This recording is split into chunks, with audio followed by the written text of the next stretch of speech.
Hi, welcome back to my channel.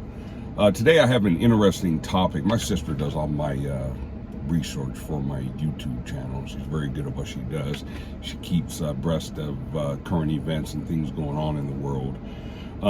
She sent me an article, and the article was about the Los Angeles Police Department and a tweet that they had put out. And let me tell you what this tweet said. It's an LAPD tweet advising residents to cooperate and comply with robbers and to be a good witness. So, and I don't so much disagree with that, because the more you resist, you can get hurt when someone's trying to rob you, especially if they have a weapon. So the main thing is to comply, just so you don't escalate the situation. But from putting out this tweet that they're doing, they know they've got a string of follow home robbers. And let me explain what that is. And let me go into a little bit of a deterrent of what you can do to prevent that. And then we're going to follow up on why LA is having such a crime surge. Okay, so follow home robberies. Let me tell you what they do. And I'll just use this example. What they'll do is they'll sit in a grocery store parking lot, and they'll wait for it, and they'll look what kind of car you're driving. Maybe you're driving a Mercedes or a BMW or, you know, something really nice. They'll watch you. They'll wait for you to come back, load your groceries in the car, then they'll follow you home. Once they get to the home, they'll either rob you in your driveway or inside your garage. And this is commonplace in Los Angeles. I've been on tons of radio calls where this has happened. Let me tell you a couple of things to deter this, which I wish would have been in the LAPD tweet. And I want to preface this by saying LAPD is a great organization. I worked for them for years. It was a long time ago. We did a lot more proactive work than they do now. Now it looks like they're telling people to cooperate because the crime's out of control, and they're not saying how they're going to stop it, more just cooperate with it. So let me tell you, if you're driving in a car and someone's following you, this is a very simple concept. Most people don't know this, but take two right turns. People do not drive in circles. You know you're being followed.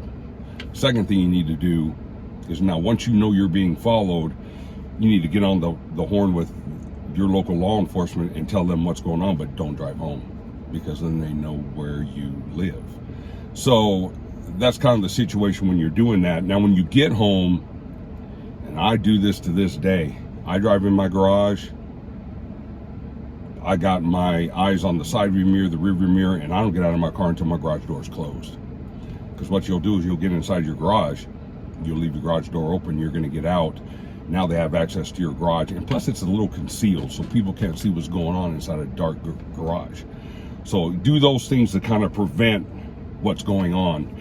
Being a good witness is good, and I think cooperation does decrease your chances of getting hurt in a robbery. But I think the things you can do to prevent this is probably better than having a gun in your face and worrying about it then. Let me tell you what's going on with LA. And I did a little research on this, but they're not prosecuting crimes anymore there. I think cocaine, there's even a misdemeanor now. I think if you steal something under, like, I think it's like $950, they don't prosecute. So the bad guys in LA, they've got this thing going right now where they know there's not going to be prosecution. And then the LAPD tweet on top of that pretty much is saying, hey, look, just cooperate, because, you know, we're not really stopping the crime around here. I'm going to go into a little bit of gun ownership in California. But first I want to go into the crime stats in LA. This is stuff I just looked up today, so it's pretty current.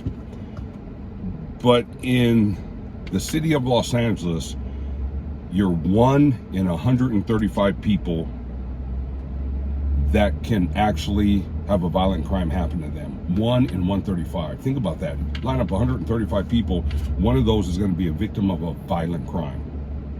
Property crimes is 1 in 41. So think about that. 1 in 41. Put 41 cars on the street, one of them's going to get broken into. 41 homes in the neighborhood, one's going to get broken into. That is extremely high. Extremely high.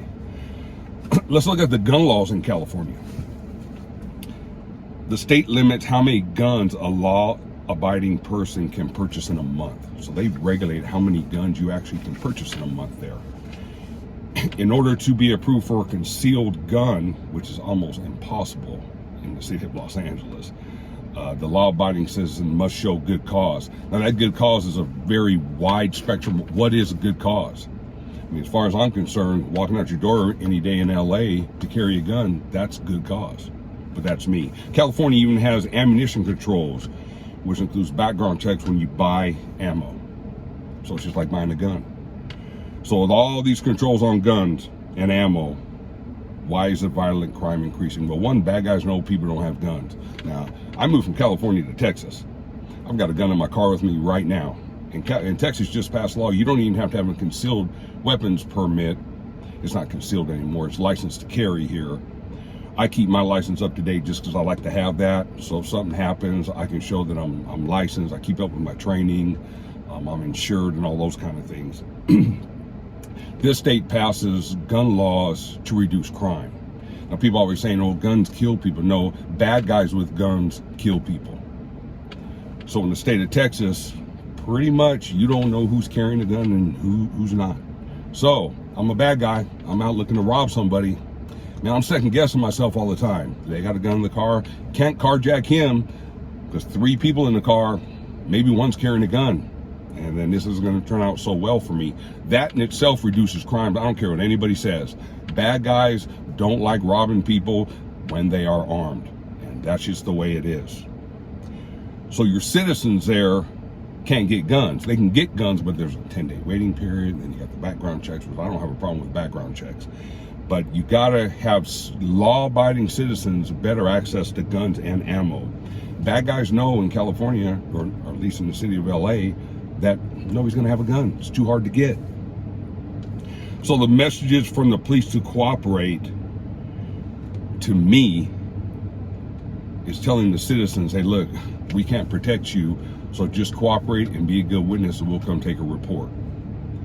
I mean, there's no messages from the police regarding, you know, how we're going to go after these people, put up task force, we're going to convict them and put them in jail. Back when I was a sergeant with LAPD, we did proactive police work. And what proactive police work is where you actually go out and prevent the crime before it happens. See some guy suspicious around the building, stop and talk to them, find out what they're doing. Instead of waiting for the radio call to come in, the crime has already happened. Someone's already a victim of a crime. That kind of police work and the kind of messages that these police departments are putting out, bad guys are listening to that. And that's why you see the crime increase. My name is David Watson from Watson PI Services, helping people navigate through difficult circumstances. Please like and subscribe to my channel and leave your comments regarding this topic. I'm curious. Thank you very much.